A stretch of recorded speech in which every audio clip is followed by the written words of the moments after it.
slave to have it. So you can't make somebody else a slave to that. So we know that if you're going to have that one happy person, you're going to have to create some other people, and that's the consequence, that's the trade-off. So the imposition argument still works, even if you don't believe in the asymmetry, even if you think life is hugely profitable for the happy people, the life lovers, the pro-lifers, claim they're having marvelous lives that are well worth living, and that it's a charm to the universe that they exist, and the universe is so much better with them in it.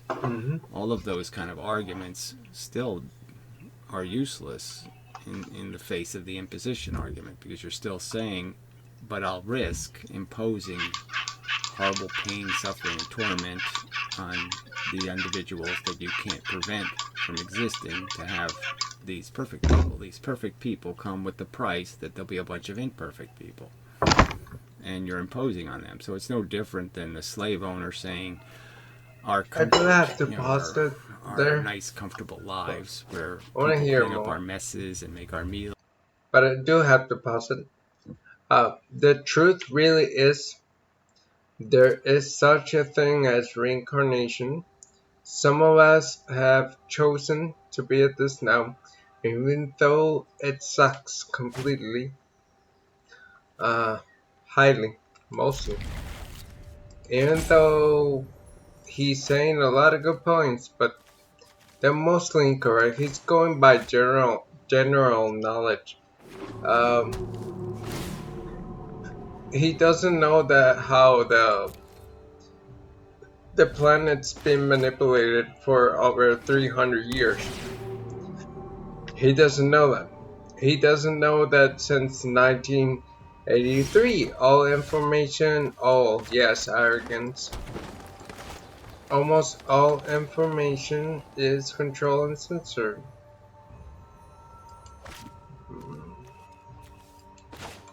I'd rather go with this guy. Yeah. So yeah, he doesn't know a lot of things, but it's good to hear him.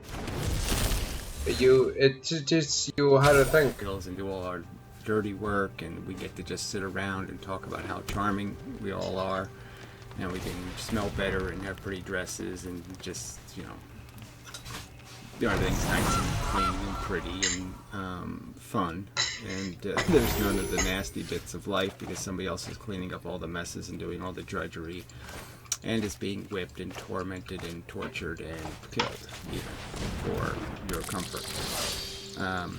Now, most people on Earth, I'd say most, should be most anyway, would say that yes, you can't make slaves. Slavery is evil. It's wrong to impose the burden on one individual so another individual can be comfortable. You can't make your shoes, out of somebody else's hide, or your lampshades or anything else. You can't profit at somebody else's loss. Can't take it from them, can't steal it, and that's what procreation involves. It's essentially making some determination that your prodigy is worth it. That because they're going to be so charming, because they have you to charm them, your charming genetics and their charming personality, their charming